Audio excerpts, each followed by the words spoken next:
All right, guys, I'm here in the town hall, and there is a new game afoot. It is flag capture, and you can see the information about it right up here in the town hall. Good luck. All right, today I've been working on some new banners and some new glass work, helping Bruce out with some of his orders. And I also wanted to quickly show you this book. This is from the director of the Hex Institute. Some of their researchers are wandering around the realm, and they are very curious folks. So they've basically gotten into different types of research, and the Hex Institute has requested that we take a screenshot of them and their coordinates so that they can keep track of where their researchers are. I've actually gone a step further by putting them in this video, and I'll show you how they're helping out around the realm. So here's the first Hex guy that I found, and as part of his research, he's agreed to be an apprentice here in Bruce's banner shop.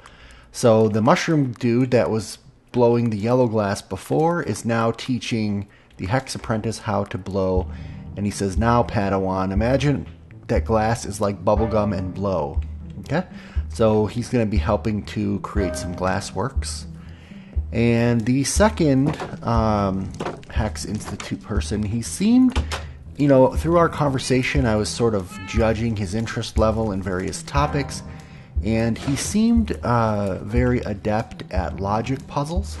And so I thought he might like to learn how to play chess from Locke, who is missing.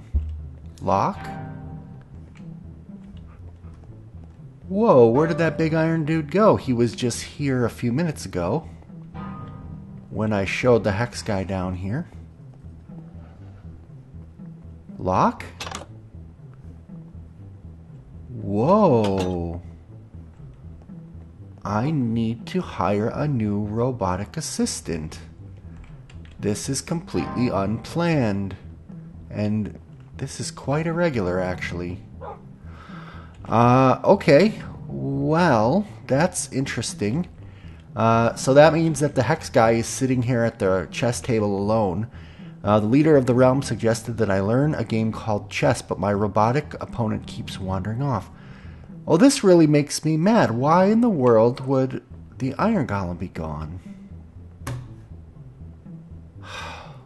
Did he suffocate?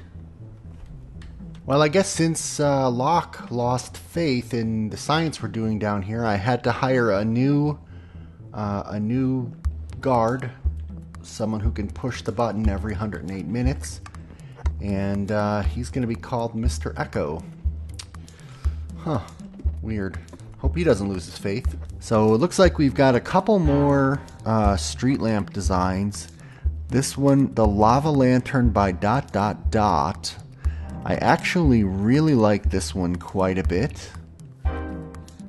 I think it's safe enough. I would say the only thing I don't really like is the top crossbar looks a little flimsy, but I really like the lava surrounded by the trapdoors hanging from the single iron bar, and I'm fine with this, but would perhaps replace these bottom two with something thicker. But I like that one a lot.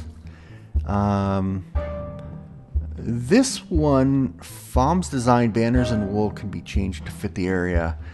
This one's interesting for sure, but it gives me sort of like a ghost vibe, sort of.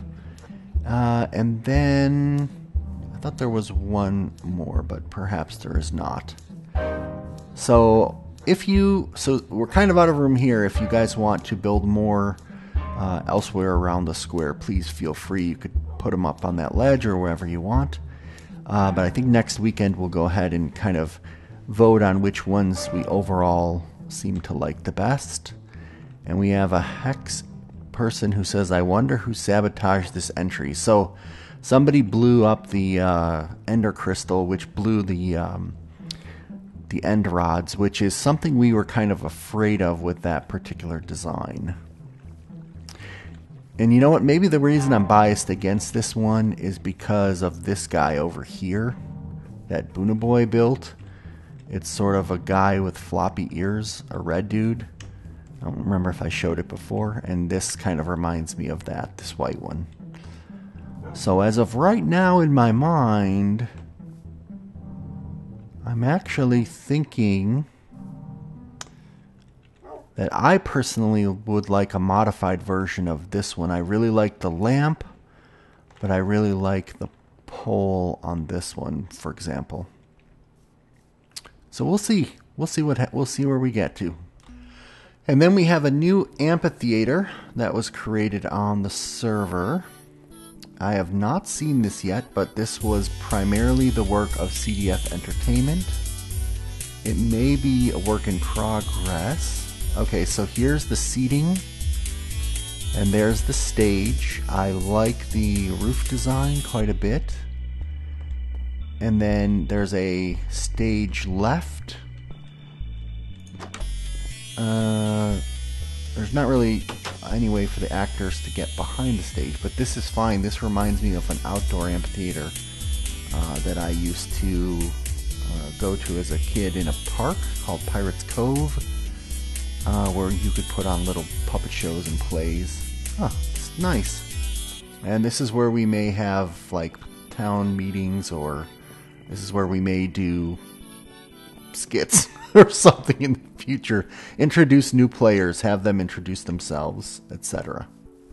And then in Kaylin's newsroom, there is a new newsletter. So if you are not subscribed, you can pick it up here. If you're actually subscribed to the newsletter, where did she put the subscriptions? This is the riddles. Here's the subscription desk. So if you would like a subscription, you basically could go in here and you put your name on one of these papers, and you put how many emeralds, and for every 5 emeralds you get 3 newsletters. So basically, if you wanted to have 3 weeks worth of newsletters, you would just put 5 emeralds here, and you would rename this one to yourself, and then she delivers them to your mailbox. If you don't want to pay, you can either read the current issue here or back issues in the library, but you have to come up here to do it. And then if you want to send in questions for me to the newsletters, you can do that here in this book, and then the riddles, of course, are here. So really, really cool offering. And if you want to submit stories, or I should say ads, if you want to submit stories, I don't think she charges for that. But if you want to advertise your business, you can put a book in here with your article and an iron, and she will get it into the next newsletter. And she does these weekly. It's really awesome. So let's take a quick look at number 6. I won't read all of the content. I'll just read the sections and anything that catches my eye. So she's got the date. She's got the editor. So the first article was that the Ender Dragon was defeated. We created the Ender. This is the Enderman grinder sorry, I was just reading the Hex Institute. So Kavolta made this, and Hex Institute's got the skeleton grinder, but the Ender Pearl grinder is way fast on XP. My Vanilla Films headquarters. The new segment, the Ask Ron segment. And okay, welcome to the newest member. I don't think that when she wrote this, the name of the new member was not known, but now Lil Nippy has been added. Hot Potato, CDF Entertainment, the Street Lamp competition, and some individual places and improvements. So the bongo cars that was repaired by Baker Bell, the Zippity Zip farm. Let's see, the building next to the town hall. The enchantment building. This is Kaylin's building. Ender Griefing has been updated. Hex Institute. And then every once in a while, she just puts a random location in here, someplace that you can go and visit. I think this is really cool. riddles and puzzle updates. The winner of Riddle 12 were Baker Bell, and Boona Boy. What has roots that nobody sees and is taller than trees? Up it goes and yet never grows. She said a mountain. I actually submitted the word family because you have a family tree which has roots. Nobody sees them anymore because those people are deceased. No, whoops. I'm incorrect. The root is you, actually. And the tree goes up based on your generations. It never grows, but oh well. Okay, I guess mountains better. But I think mountains can grow if the plates rub each other the right way. So here's the current riddle. More precious than gold, but cannot be bought or brought. Can never be sold, only found if it's sought. And if it is broken, can it be mended? Oh, I think I know this one, okay. Answer friendship. Oh, I guess we all missed that one. Oops. The Subway's advertised. We're taking nominations for adding people once we move off of Realms. The Dojo giveaway that Hawkminer is giving away Elytra. Updates to the Google Doc. There's a lot of updates in there. So if you're offline and you can't get on the Realm and you just want to kind of look through, see what's new, see if there's a site listed that you haven't seen that might pique your interest, go ahead and check that out. And then there's the subscription and the advertisements described. So I think the newest column is the Ask Ron column. Now, I'm really curious what kind of questions I'm going to be getting, and hopefully I will get answers to you in a timely manner. So check out the newsroom whenever you are visiting the town hall. It's right off the courtyard and up you go. All right, and then this gentleman from the Hex Institute is stating that this hive is fascinating architecture and wondering when they will open. Well, it looks like it's open. It says to trade falling stars. Today only we have fallen stars to trade without breath. Okay, without breath, they only have fallen stars to trade. What does that mean? This guy.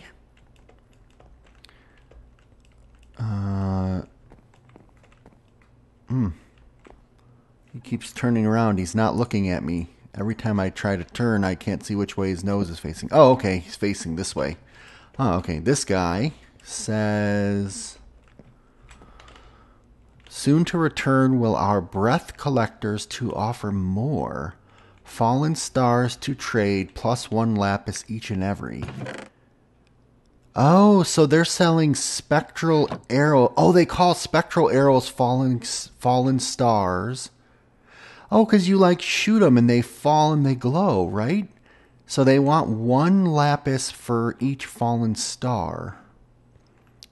Huh, that seems a little steep, but maybe reasonable. Glowstone is getting a bit harder to find in the Nether. And I think what they're saying then is that they must want to get some breath, some dragon's breath from the Nether, from the end, in order to make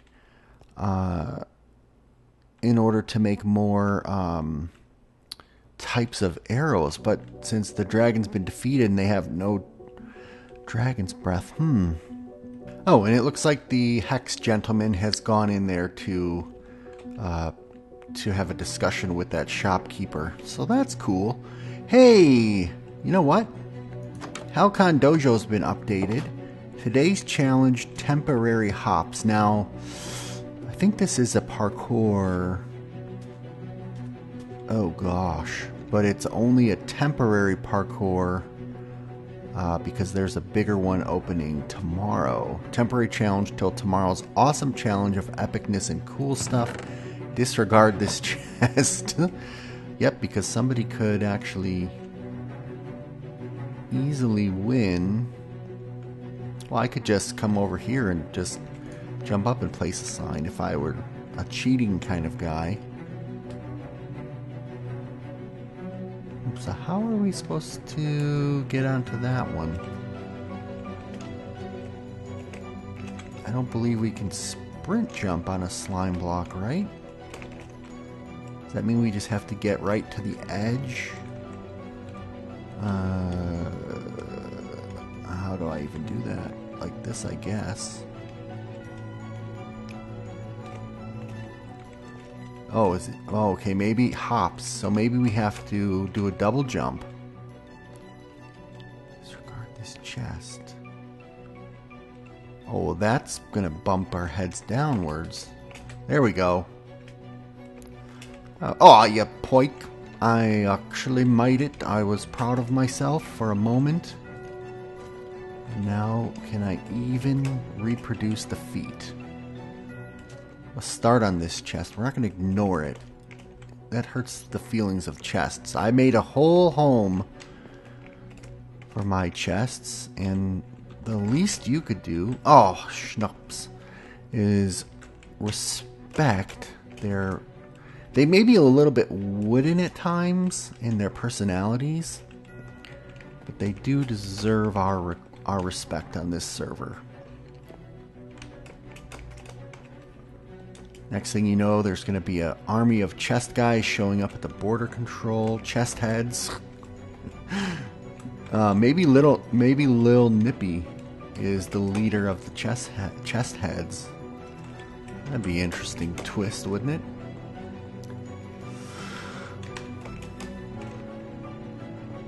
I'm really curious if Baker Bell's already completed this one. She always seems to beat me at parkour, which is awesome.